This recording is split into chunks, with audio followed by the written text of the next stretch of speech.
August মাস একটি হৃদয় বিদারক কাহিনী মাস।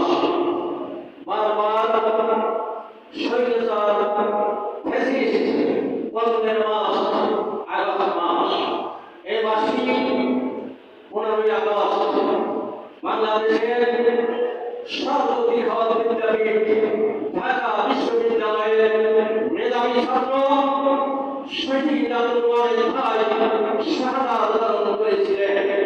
এই মাসটি 15ই আগস্ট এদেশের স্বাধীনতার পরে 3.5 বছরে এদেশের মানুষের উপরে যে জুলুম অত্যাচার নির্যাতন করেছিল তার ফলশ্রুতিতে তার দলের লোকজনের হাতে শেখ পরিবার নৃশংসভাবে মারা গিয়েছিল, হত্যা হয়েছিল।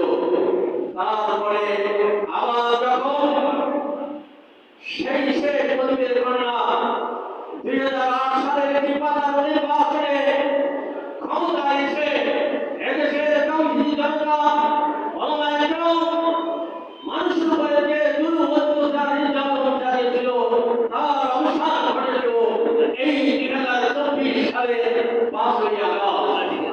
স্বৈরাচার মুক্ত আমরা হয়েছি, কিন্তু সেই স্বৈরাচারের ভাষা আজকে আমরা কানে শুনতে পাই।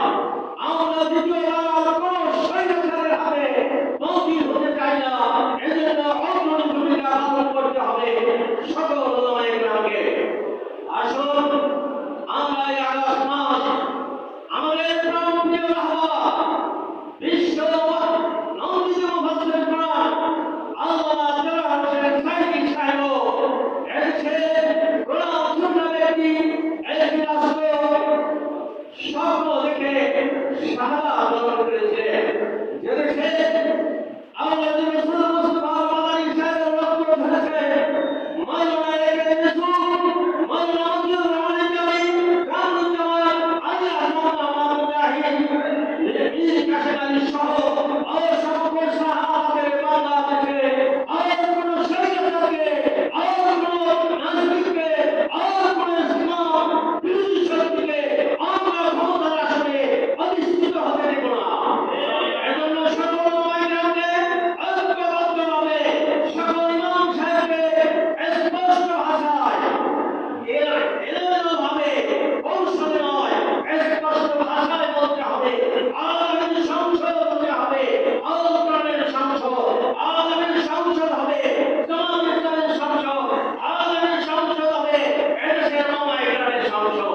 আসুন সেই কাজটি করার জন্য, এই পৌরসভাকে সংগঠিত করার জন্য পৌরসভার ওলামায়ে কেরাম যারা এখানে সমবেত হয়েছেন, এই পৌরসভাকে সুসংগঠিত করার জন্য এই ওলামায়ে কেরামই যথেষ্ট।